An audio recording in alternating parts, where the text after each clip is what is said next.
Alden Richards todo suporta sa Kimpaw Tandem. Din po si Alden Richards. Maraming salamat sa pag-block screening. Wow! So much. Thank you so much. Tila nagulat ang mga Kimpaw fans sa pa-block screening ng buong sinema na organized by Alden Richards. Sa Showtime kanina ay nagpasalamat si Kim Chiu sa suporta ng aktor para sa kanilang dalawa ni Paolo Avellino.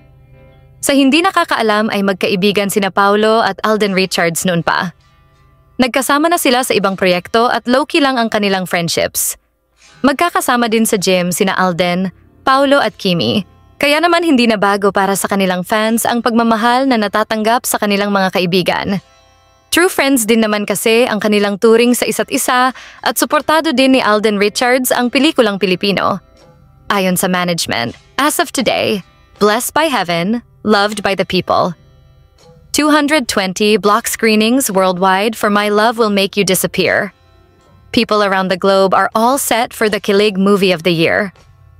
Natuwa naman ang Kimpaw fandom sa ginawa ng aktor at sinabing, "Pati ako naiyak." Kahit si Alden Richards may pa-block screening para sa Kimpaw. Nakakatuwa naman.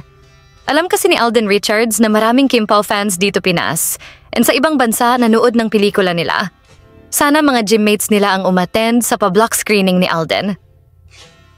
Wow, congrats in advance Kimpaw. You both deserve to be loved kasi mabait kayo at mapagmahal din naman sa mga fans. Grabe kasi talaga ang magic ng Kimpaw, daming taong napapasaya kakaiba sa lahat ng tandem. Daming napuyat at kulang ang tulog lagi pero happy makakalimutan mo problema mo while watching their videos.